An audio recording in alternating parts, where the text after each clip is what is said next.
దేవుని కొరకు నిలబడడానికి, దేవుని మాట ప్రకటించడానికి, ఆయన వాక్యమును గురించి ఆయన ఏమై ఉన్నాడో దాని గురించి నువ్వు చెప్పడానికి నీలోనికి ఏమొచ్చిందంట?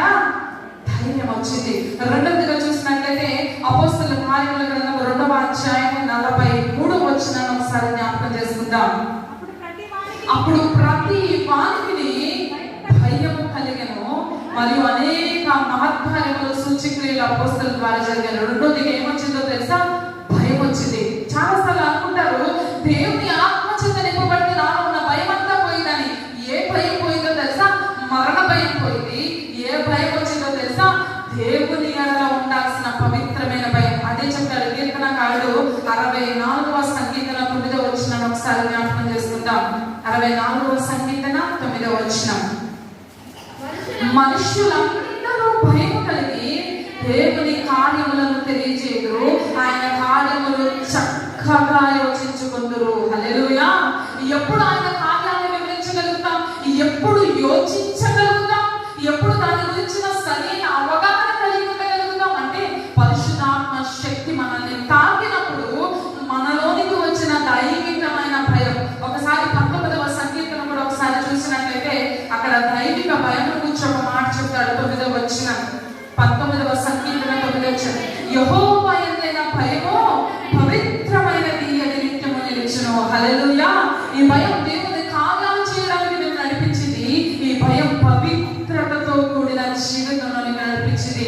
ఈ రోజు అపవిత్రమైన జీవితం, అపవిత్రమైన పెదాలు, అపవిత్రమైన కనుదృష్టి, అపవిత్రమైన చెవులు కలిగి ఉంటున్నామంటే ఒకటే గుర్తు పెట్టుకోవాలి, దేవా నీ ఆత్మ నన్ను సంధించాలి. అప్పుడే దైవికమైన భయం నా హృదయంలోకి వచ్చింది. ఈ భయం నన్ను ఎక్కడికి నడిపించింది? ఆయన పరిశుద్ధుడై ఉన్న ప్రకారము ఆ పవిత్రతలోనికి నడిపించింది. ఎప్పుడైతే పరిశుద్ధాత్మను తాకిందో చూడకూడదు నీ కంటి ముందు కనపడుతున్న నీలో ఉన్న పరిశుద్ధాత్మ చెప్పింది వద్దు, ఇవి మనము చూడదగినవి కాదు. ఒకవేళ నీలో హృదయంలో నుంచి కనుక ఈ వ్యర్థమైన మాటలు నీ నాలుకలోనికి రాగానే నీలో ఉన్న పరిశుద్ధాత్మ చెప్పింది ఈ మాటలు మనకు తగినవి. ఎవరైనా వ్యర్థమైన మాటలు మన చెవుల్లోకి వెలువడి చేయగానే వెంటనే పరిశుద్ధాత్మ శక్తి మనల్ని ఏం చేసిందో తెలుసా? ఇవి నీవు వినదగిన మాటలు. ఆ పవిత్రత మన హృదయంలోనికి వచ్చింది. ఎప్పుడు? నిజముగా పరిశుద్ధాత్మ శక్తి మనలోకి వచ్చినప్పుడు ఆయన ఎంతైనా పవిత్రమైన భయం వచ్చింది. మూడవదిగా చూసినట్లయితే అపోస్తలుల కార్యముల 2వ అధ్యాయము 46వ వచనాన్ని ఒకసారి జ్ఞాపకం చేసుకుందాం.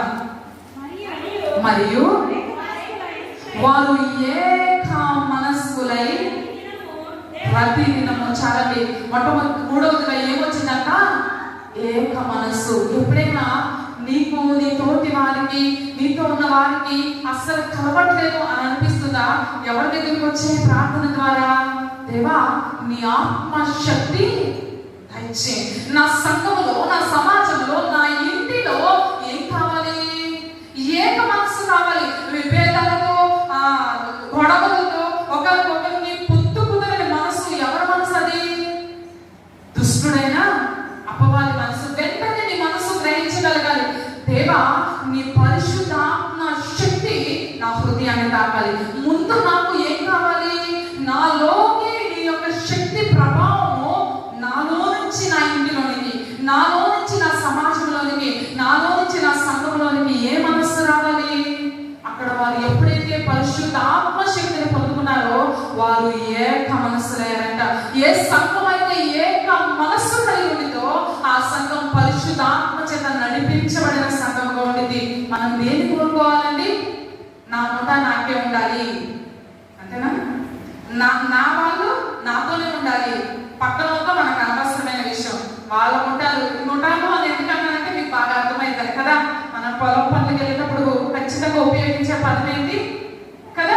కానీ దైవికమైన సంఘంలోకి వచ్చిన తర్వాత నీలోనికి ఏముండకూడదు? ఇంకా నువ్వు ఆ ముఠ, నేను ఈ ముఠ, నువ్వు ఆ బ్యాచ్, నేను ఈ బ్యాచ్ కాదు. మనమందరం వేసే బ్యాచ్. హల్లెలూయా. మనమందరికి ఒక్కడే నాయకుడు. ఎవరైనా యేసుక్రీస్తు. హల్లెలూయా. ఎప్పుడైతే సంఘములోనికి వచ్చావో మనందరం ఒకే ముఠ. హల్లెలూయా. ఇక్కడ ఏ ప్రాంతము లేదు, అందరూ కూడా ఒకే రాజు చేత పరిపాలన చేయబడడానికి వచ్చాం, ఒకే ఆత్మ చేత నడిపించబడడానికి వచ్చాం. హల్లెలూయా. మూడవదిగా పరిశుద్ధాత్మ శక్తి ఏం తీసుకుని వచ్చిందంట? ఏక మనసును తీసుకొచ్చిందంట. నాలుగవదిగా చూసినట్లయితే మనము అక్కడ చదువుకున్న మాట, మరియు వారు ఏక మనస్కులై ప్రతి దినము దేవాలయంలో తప్పక కూడుకున్నారంట. హల్లెలూయా. ఈ పరిశుద్ధాత్మ శక్తి నీలో ఏం తీసుకుని వచ్చిందో తెలుసా? నీవు ఎప్పటికీ కూడా దేవాలయంలో ప్రార్థన జరుగుతూ ఉండగా ఇంటి దగ్గర పప్పునే అనుభూతి రాదు. హల్లెలూయా.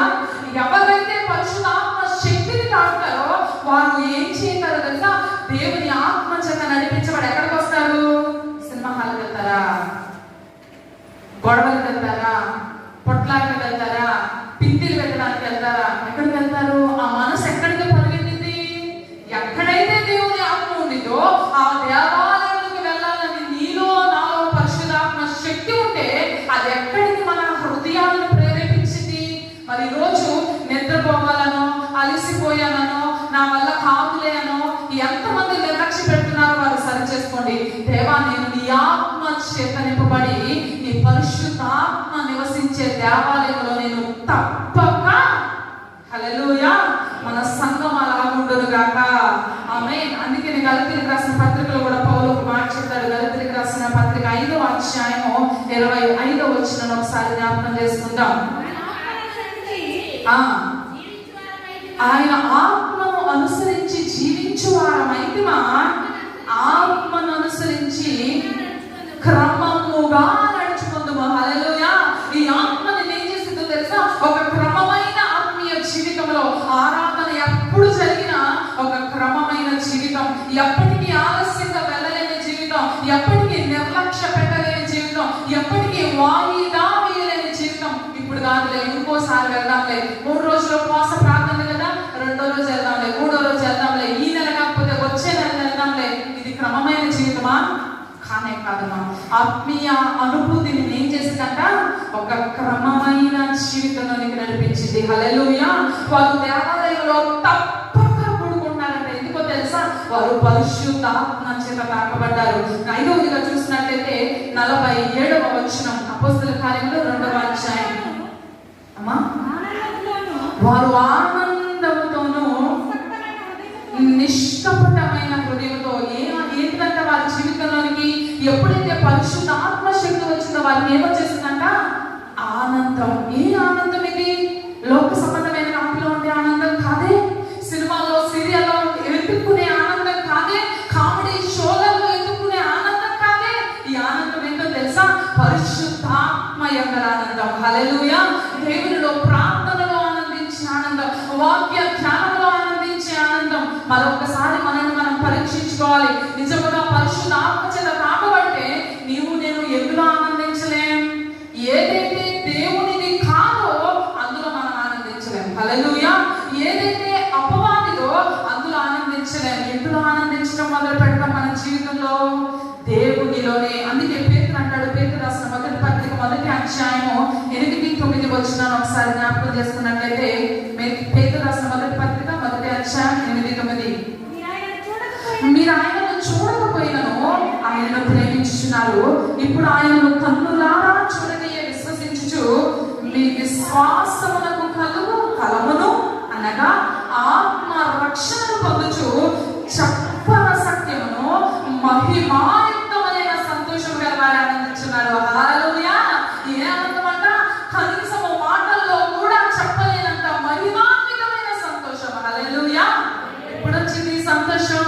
ఈ లోకాన్ని విడిచి ప్రార్థనతో పరిశుద్ధాత్మ చేత తాకబడినప్పుడు ఆ ఆనందం మన గుండె లోతులో ఉండింది. హల్లెలూయా. ప్రార్థన చేద్దాం. దేవా,